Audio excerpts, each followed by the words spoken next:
back here. Smith brung it tonight.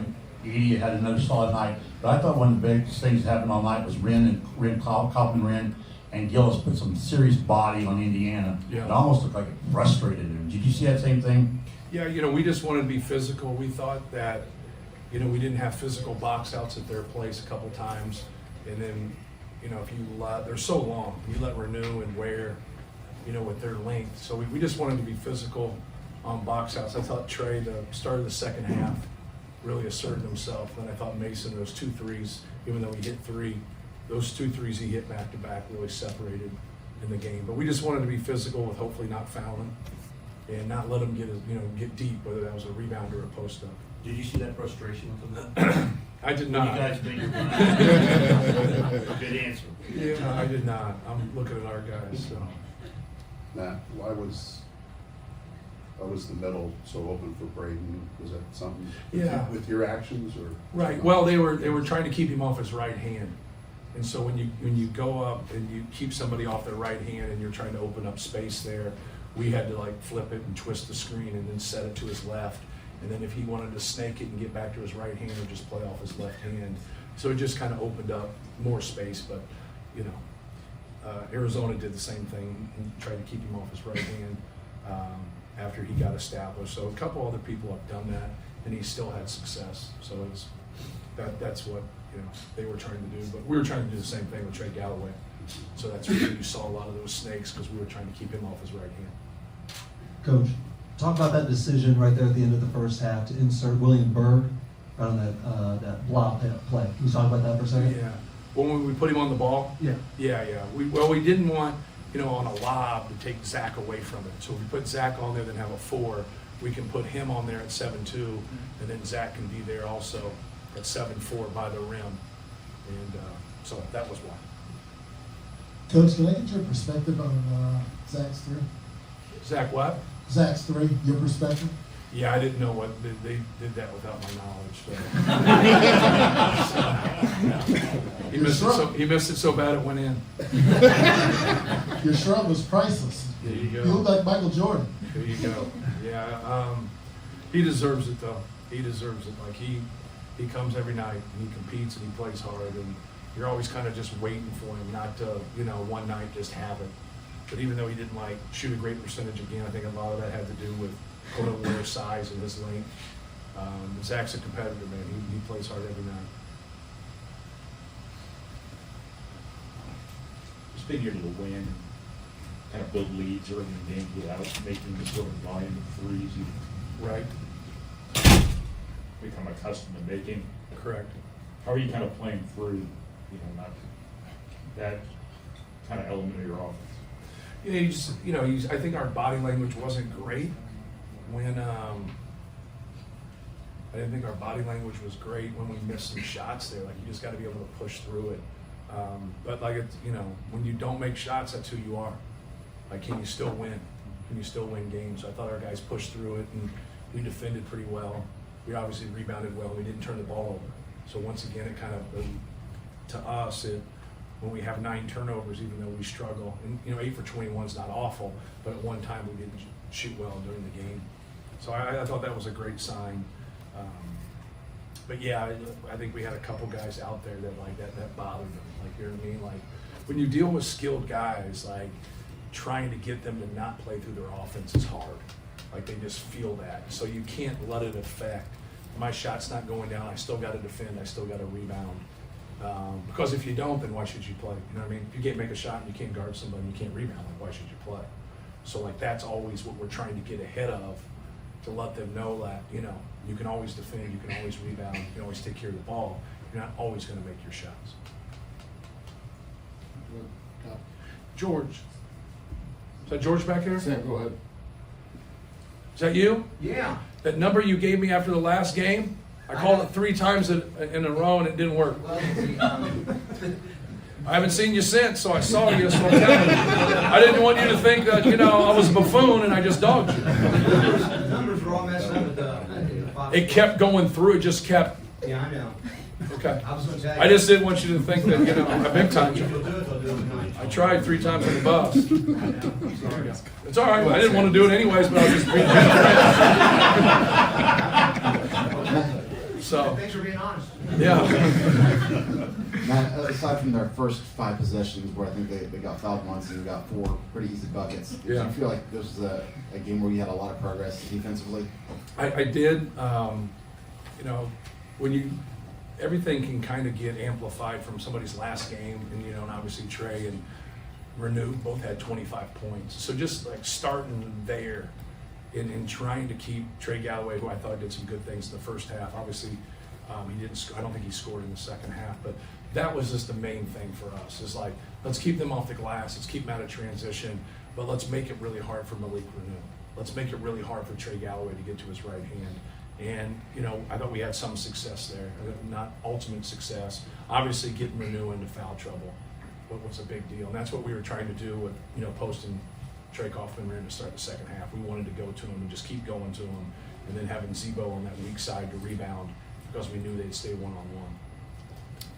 Matt, can we touch on that first 5 minutes where defense kind of gave up, I think it was 4 straight field goals. Right. Just what you saw from your defense getting locked in early. Yeah, it was, you know, once again, like when we keep the ball out of the paint, you know, I think good things happen. It doesn't mean we're carte blanche and that's, you know, that's it. But when we can do a better job of not letting the ball get in there through the post or the drive, we have more success. And so that's what we wanted to do a better job after they did that. Is like, you know, they didn't make a 3 in the first half. Out of their 4 threes, obviously Ware hit the 1, and then C.J. Gunn hit the other 3. But we did not want them to get a, you know, even though they don't shoot a lot of them, we didn't want that to be a part of it. We didn't want the offensive rebounding, but keeping the ball out of the paint is what we had to do a better job of. Because when we saw the numbers at halftime, that was huge. After that moment, I thought we did a much better job. Right. I don't think Miles had played since Michigan. Obviously, he's one of the quote-unquote victims of your depth. Yes. But why was this a night for him to kind of get in there early? Yeah, you know, we had struggled shooting the ball in the first half. I just thought like getting him in there, and you know, when he's gotten in there, he's, you know, had a short memory and just taking his shots. I thought that 3 that he hit was a big shot for us. So it's hard, man. It's a hard deal when you get in that position when your number does get called to go out there. But I thought he did great. Hey, Matt, talk about the significance of this series. Obviously, you know, you grew up with IU Purdue. How special is it this season to get these 2 wins on this season for Zach and these guys that have played so hard? Yeah, well, obviously they swept us last year, even though we won the Big Ten by 3 games. You know, it's, you know, they simply outplayed us. You know, Hood Schifino was so good here last year. You know, I think we helped him get to the NBA the way we defended him. So that was the silver lining of that game, right? But no, like, you know, trying to guard Trace Jackson Davis, obviously he's done really well for the Warriors in the NBA. Like, that was a challenge. And the game here, you know, he didn't score until the 10-minute mark. So if you'd have told me that, I would have said that we'd won the game. But Hood Schifino had played so well, and then Trace scored 10 points, you know, in that last 10 minutes of the second half. But no, it's a great win for our seniors, and more than anything, it gets us, you know, closer to being in position to win a Big Ten championship. Like, it's a long road. There's a lot of people that can knock you off. Anybody in our league can beat you. So, like, just trying to get, you know, one more win, and people look at like winning the championship, but you still got to put yourself in that position. So we just got to keep working towards putting ourselves in that position. But they're talented. I know they don't have the depth because Xavier Johnson in the backcourt, like, he really helps them with their depth there. But that front line is talented. I think you see that in Zach going 7 for 15. Like, where's length bothers people. Angela. Coach, piggybacking off of that, 41 combined points against IU this year. That's the most in the series since 1969. How big of a message does this send to, and have like extra energy does this give you guys moving forward through the season? Yeah, it's not that big a deal. Like we want to live in the world of efficiency, especially from an offensive standpoint. You know, when you hear coaches talk about doing your job, that's what it gets down to, like staying connected. If everybody does their job and everybody stays on the same page, it really helps your connectivity, and now you're not fooling anybody, right? Everybody knows what everybody else is doing, and good defenses and good offenses can get you off that grid. So like, that's what competition is. Like, people will look at the result of what you do, and they'll say, well, why in the hell do you do that? Like, it's not 5-on-0. There's another team out there competing, and they're trying to stop you from doing what you want to do. But no, it's really not that big a deal, to be honest with you. It's us trying to get better and just be an efficient offensive and defensive team, and then keep rebounding the basketball. And if we can rebound the basketball, we can take care of the basketball, we put ourselves in a really good position with our personnel. Jeff, Casey. Building off that a little bit, Zach with 4 assists and only 1 turnover tonight. Talk about his development, throwing out those double teams, and I think IU played him pretty much straight up tonight. Talk about his development and his decision making. Yeah, no, he's a very unselfish player. He doesn't have the buildup of a recruited guy. A lot of times the buildup of a recruited guy thinks about what's my role, how am I going to play, how many shots I'm going to get. He doesn't have that in between his ears. He just wants to win. So it's real simple. If you're by yourself and you're one-on-one, score the ball. If you're double teamed, pass it. Don't wait to pass it. You see that double team. So we spend a lot of time working on repost, rotations, and what we're supposed to do when the ball goes in. So he knows. He's still got to pick up eyes and throw the ball to people, but he knows where people are supposed to be depending on how they're going to handle it. We've had people double us and have success. We've had people, stay one-on-one and have success against us.